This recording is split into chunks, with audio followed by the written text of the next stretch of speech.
আর্জেন্টিনার সাথে ম্যাচ খেলতে চায় বাংলাদেশ। বাফুফে চেষ্টা করছে লাতিন আমেরিকার অন্যতম সেরা একটি দল আর্জেন্টিনার সাথে যেন ম্যাচ খেলতে পারে বাংলাদেশ। সেই লক্ষ্যে কাজও শুরু করে দিয়েছে বাফুফে। একবার ভেবে দেখুন, আর্জেন্টিনার মতো শক্তিশালী দল তাদের বিপক্ষে লড়বে বাংলাদেশ। বাংলাদেশের ফুটবল কতটা সামনের দিকে এগোচ্ছে ভাবা যায়। এভাবে চলতে থাকলে বিশ্বকাপ খেলাটা আর স্বপ্নের মধ্যে সীমাবদ্ধ থাকবে না। বিশ্বকাপ খেলার স্বপ্ন বাস্তবে রূপ নিতেও পারে। খুব শীঘ্রই আসতে চলেছে অফিসিয়াল ঘোষণা। হ্যাঁ, এতক্ষণ আমরা বলছিলাম বাংলাদেশ নারী ফুটবল দলের কথা। প্রথমবারের মতো নারী এশিয়ান কাপে কোয়ালিফাই করেছে বাংলাদেশ নারী ফুটবল দল। বর্তমানে ঋতুপর্ণা চাকমারা দক্ষিণ এশিয়ায় দাপুটে ফুটবল খেলতেছে। আগামী বছর প্রথমবারের মতো এশিয়ান কাপ খেলতে যাবে তারা।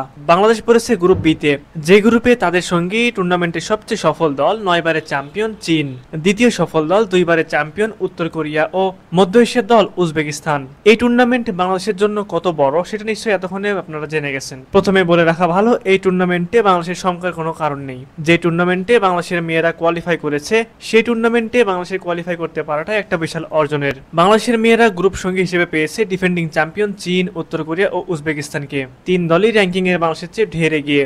2026 সালের 1 থেকে 23 মার্চ অস্ট্রেলিয়ায় অনুষ্ঠিত হতে যাচ্ছে নারী এশিয়ান কাপ ফুটবলের এবারের আসর। গত 29 জুলাই সিডনির বিখ্যাত হারবার ফ্রন্টে অনুষ্ঠিত হয়েছে প্রতিযোগিতার জমকালো ড্র।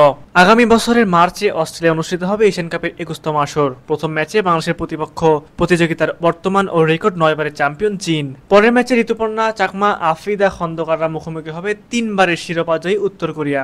গ্রুপ পর্বের শেষ ম্যাচে তারা মোকাবেলা করবে উজবেকিস্তানকে। এবার আসরে মোট 12টি দল 3টি গ্রুপে ভাগ হয়ে খেলবে। প্রতিটি গ্রুপ থেকে সেরা 2টি দল সরাসরি কোয়ার্টার ফাইনালে উঠবে। তাদের সঙ্গী হবে গ্রুপগুলোতে তৃতীয় স্থান পাওয়া 3টি দলের মধ্যে সেরা 2টি দল। এই 8টি দলের সুযোগ থাকবে 2027 সালে ব্রাজিলে অনুষ্ঠিত নারী বিশ্বকাপ এবং 2028 সালে লস অ্যাঞ্জেলেস অলিম্পিকে খেলার। সুতরাং বুঝতে পারছেন নারী ফুটবলারদের সামনে কত বড় চ্যালেঞ্জ অপেক্ষা করছে।